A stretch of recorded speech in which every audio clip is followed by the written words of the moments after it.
Good morning students. पिछले lecture में हम पॉइजनस और नॉन पॉइजनस स्नेक्स के बारे में पढ़ रहे हैं। उसी की कंटिन्यूटी में ये थर्ड जो एंड पार्ट है, poisonous and non poisonous snacks के बारे में हम स्टडी करेंगे, जिसके अंतर्गत हम उसके सॉलोइंग और बाइटिंग मैकेनिज्म के बारे में पढ़ेंगे। इससे पहले लेक्चर में हमने उसके पॉइजन ग्लैंड्स के बारे में पढ़ा था। आज उसके बाइटिंग मैकेनिज्म और उसके वेनम या पॉइजन के बारे में कि किस तरह से वो पॉइजन इफेक्ट करता है हमारी बॉडी को, उसके बारे में स्टडी करेंगे। इसके लिए हम सबसे पहले बाइटिंग मैकेनिज्म्स पढ़ते हैं। इसके अंदर द स्कल और जो बोन्स जो होती हैं पॉइजनस स्नेक्स की, वो लूजली और मूवेबल होती है, जो कि हमने पिछले लेक्चर में बताया था। और वो इतना बड़ा गैप बना देती है माउथ के ऊपर, ताकि वो अपना पूरा जो प्रे है उसको वो सॉलो कर सके। कोबरा फैंस के अंदर कोबराज के अंदर जो फैंस है या दंश है वो स्मॉल होते हैं, रिमेन परमानेंट और इरेक्ट रहते हैं। But in vipers the fangs are large and covered और lie against the root of the mouth cavity when closed. ये थोड़े से कवर्ड होते हैं। तो कोबरास और वाइपर्स के फैंग्स के अंदर डिफरेंस होता है। प्री मैक्सिला यूजुअली टूथलेस होती है and the bones of the upper जार्स loosely attached to the rest of the skull. Quadrate joints to the squamosal. The movable of the joint between the frontal behind and prefrontal and nasal in front are also between several other bones of the brain case. Palates and jaws. These joints have loose ligament and allow movement in several directions and so permit a huge gap. The two halves of the lower jaws are connected together by elastic ligamentous tissues, so they are capable to being widely separated from one another. इसकी बातें हैं कि हम step of biting कि किस तरह से वो ये जो बोन्स होती है वो किस तरह से, और मसल जो है वो किस तरह से इसके मूवमेंट्स को कंट्रोल करती हैं। तो इसके अंदर सबसे पहले जो बाइटिंग स्टेप्स हैं उनको हमने 4 भागों में बांटा है। इसमें सबसे पहले आता है ओपनिंग ऑफ द माउथ। जैसे कि हम पिछले लेक्चर में पढ़ चुके हैं कि इनकी जो मसल्स होती हैं, डायगैस्ट्रिक मसल्स जो हैं, वो इसके लोअर जॉ को डाउन करने के लिए रिस्पॉन्सिबल होती है या मुंह खोलने के लिए रिस्पॉन्सिबल होती हैं। इसके बाद मुंह खोलने के बाद मैक्सिला का रोटेशन होता है, जो कि 90 डिग्री तक हो जाता है। ये बहुत ही लूज बोन्स होती हैं। Mouth opens and lower jaw moves down and lower end of the quadrates move forward. इसके अंदर क्वाड्रेट और स्क्वेमल्स जो हैं वो बहुत ज्यादा मूवेबल बोन्स होती हैं, और टेरिगाइड जो है वो पैलेंटाइन से अटैच होता है और मूवेबल होता है।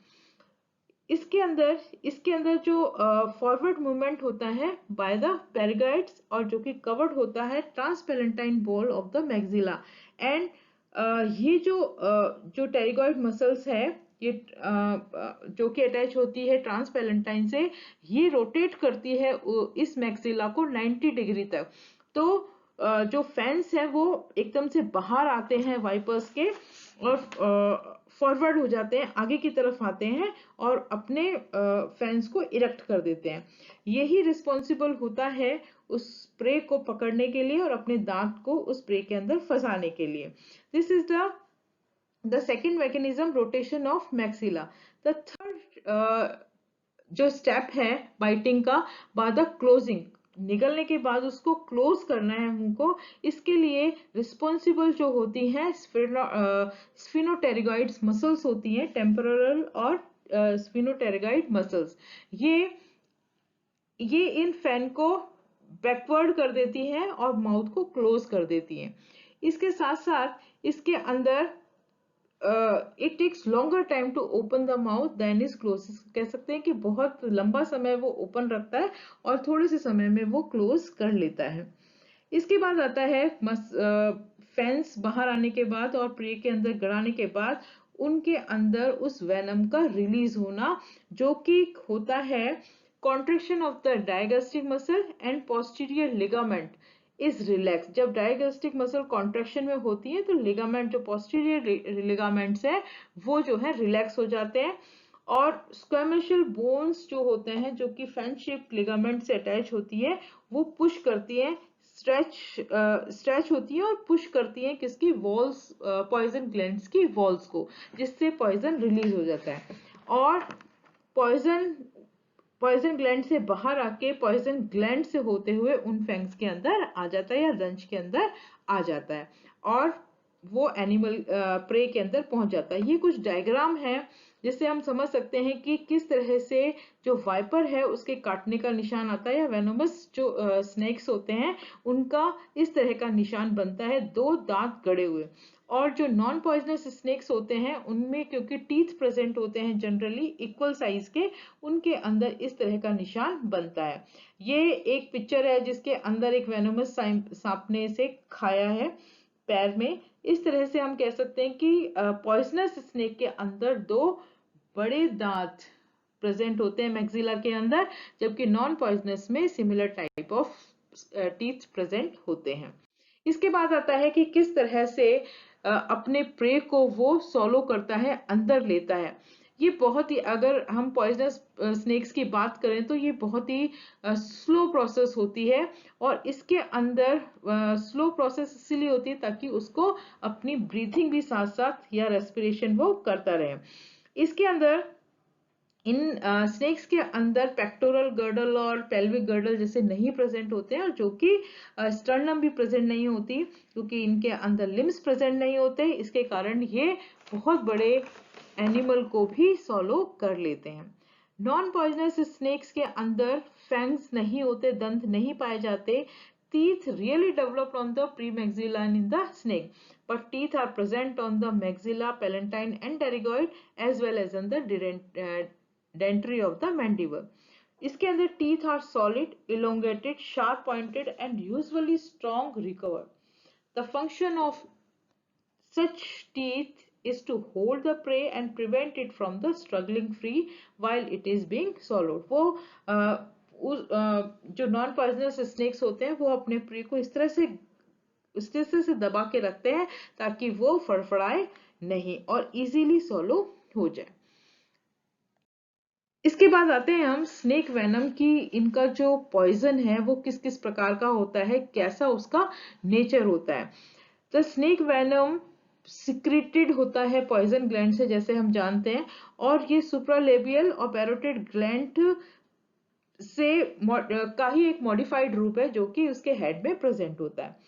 Venom is injected in the body of the prey at the time of bite through the groove maxillary fans. इसके अंदर स्नेक वेनम वरीज इन कंपोजिशन हर एक स्नेक्स का अलग अलग होता है वो, लेकिन ज्यादातर जो है वो मिक्सचर होता है एंजाइम्स एंड प्रोटीन्स का। तो venom is a mixture of enzymes and protein. They are often include polypeptide, इनके अंदर पॉलीपेप्टाइड्स होते हैं that poison the respiratory muscles, इन रेस्पिरेटरी मसल्स को वो जहरीला कर देता है। और मैनी इंक्लूड्स प्रोटीएज जो कि डाइजेशन में भी हेल्प करते हैं। वेनम किस प्रकार का होता है, एक ये क्लियर स्टिकी फ्लूइड होता है जो कि लाइट येलो या ग्रीनिश कलर का होता है, एसिडिक होता है, एसिडिक रिएक्शंस देता है, टेस्टलेस होता है, ऑर्डरलेस, उसमें कोई टेस्ट नहीं होता, ना ही उसके अंदर कोई ऑर्डर प्रेजेंट होता है। इट कॉज, ये हार्मफुल तब होता है जब जब ये ब्लड के साथ मिक्स हो जाए। It is no harm if swallowed, इसको ऐसे ही पी लिया जाए तो वो कोई हार्म नहीं होगा बाय ओरली, बट लेकिन ये हार्मफुल तब होगा कि कहीं पे भी हमारे शरीर के अंदर कहीं पे भी कट लगा हुआ या एलिमेंट्री कैनाल के किसी भी पार्ट में अगर कट लग रहा है और ब्लड के कांटेक्ट में आ रहा है तो वो जहरीला हो जाता है। It is only fatal when mixed with the blood. It is soluble in water, glycerin or salt solution and it is conditioned also it is poison। ये इनके साथ मिक्स होने से भी पॉइजन हो जाता है। It can be precipitated in silver nitrate and potassium permanganate. इसके बाद आते हैं हम कि वेनम का असर किस प्रकार से बॉडी पर होता है। तो इस बेसिस पे इनको हमने जो एक्शन है वो 4 प्रकार से हो सकते हैं, जैसे कि फर्स्ट जो वेनम है वो नर्व सेल्स के ऊपर और इफेक्ट करता है और रेस्पिरेटरी पैरालिसिस कर देता है। दूसरा, destroy endotheliums of the small blood vessels and allow blood to seep into the tissue. वो एंडोमेट्रियल सेल्स जो होती हैं ब्लड वेसल्स की, उनको तोड़ देता है और उससे उनके टिश्यूज के अंदर ब्लड के अंदर ब्लड से होता हुआ वो टिश्यू के अंदर चला जाता है। वो थर्ड टाइप का जो असर दिखाता है वो है इरिथ्रोसाइट्स या ब्लड सेल्स को ही डिस्ट्रॉय कर देता है, खत्म कर देता है और ब्लड कोगुलेशन में भी ब्लड कोगुलेट कर देता है। तो इस प्रकार से 4 प्रकार से ये जो पॉइजन है उसका इफेक्ट होता है। रेस्पिरेटरी पैरालिसिस या एंडोमेट्रियम का डिस्ट्रॉय होना, एथ्रोसाइट्स को मार देना या ब्लड कोगुलेशन करता है। इस बेसिस पे हमने इनको 2 भागों में बांटा है, न्यूरोटॉक्सिक वेनम और हीमोटॉक्सिक वेनम। न्यूरोटॉक्सिक वेनम वो वेनम होते हैं जो रेस्पिरेटरी मसल्स पे इफेक्ट देते हैं और पैरालिसिस कर देते हैं। This is respiratory paralysis. इनके अंदर जो सर्प आते हैं या स्नेक्स आते हैं वो होते हैं किंग कोबरा और Australian death adder, cause death due to respiratory paralysis. Tiger snake primarily affect the nervous system, लेकिन वो कोगुलेट भी कर देता है ब्लड को। Venom of the krait is also neurotoxic. तो इसके अंदर जो डेथ जो हमारे इंडिया के अंदर ज्यादातर जो डेथ्स होती हैं वो कोबरा, क्रेट और रसल वाइपर के काटने से होती है, जो कि हीमोटॉक्सिक होता है। इसीलिए हीमोटॉक्सिक वेनम जो कि पाया जाता है वाइपर्स के अंदर जनरली, और वो हिमरेज कर देता है। This haemolysis and haemorrhage cause by the venom of the South African fer-de-lances, जो कि आई, रीनल और एलिमेंट्री कैनाल के अंदर से ब्लड को रिलीज कर देता है, ब्लीडिंग कर देता है इन सारे ऑर्गन से। सर्वाइवल जो है किसी भी मनुष्य का या किसी भी एनिमल का सर्वाइवल रेट उस पर डिपेंड करती है कि कितना अमाउंट का वेनम जो है उसके शरीर में गया है। ये इसके अंदर ये टिश्यूज को किस तरह से इफेक्ट कर रहा है उसका अमाउंट ही उस पर डिपेंड करता है। इस तरह से 2 milligram, that is 2 milligrams of neurotoxic venom of the tiger snake and blue crate of India are toxic to the man। किसी भी मनुष्य के लिए 2 मिलीग्राम ही बहुत टॉक्सिक है इसका वेनम। लास्ट पार्ट जो आता है वो आता है ट्रीटमेंट। अगर किसी एनिमल को या मनुष्य को स्नेक्स ने काट लिया है तो उसका ट्रीटमेंट क्या है। तो best treatment is to inject the antivenom serum और antivenin serum of the animal which has been rendered partially immune by the repeated dose of the venom. इसको एंटीवेनम देना है। अगर ये भी फेल हो जाता है तो best plan is to apply a ligature above the wound, twist and string with a stick and then to make an incision on the wound. Then bandage the limb downward towards the wound, repeating this several times.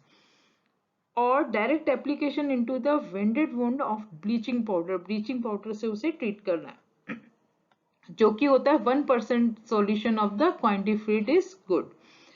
Amputation. The next treatment is to amputate the biting part of the animal. अगर किसी deadly snake ने उसे काटा है तो उसको उस part को वहां से हटा देना चाहिए। Next, the alcohol and injection of the ammonia are useless. इनका कोई इंजेक्शन नहीं देना चाहिए। Sucking of the wound is very dangerous. इसपे हमारे इंडियन कल्चर के अंदर जहां पे एनिमल स्नेक काटता है वहां से उसे चूस के उस जहर को निकाला जाता है। ये भी बहुत डेंजरस है, ऐसा नहीं करना चाहिए। कुछ एनिमल्स इन पॉइजन के प्रति इम्यून होते हैं, जैसे कि मोंगूज, हेजहॉग्स एंड पिग। तो इस तरह से हमने poisonous and non poisonous snacks के बारे में स्टडी किया। अगले लेक्चर के अंदर हम इसी यूनिट के पार्ट है फ्लाइट मैकेनिज्म्स इन एव्स का को डिस्कस करेंगे। Thank you.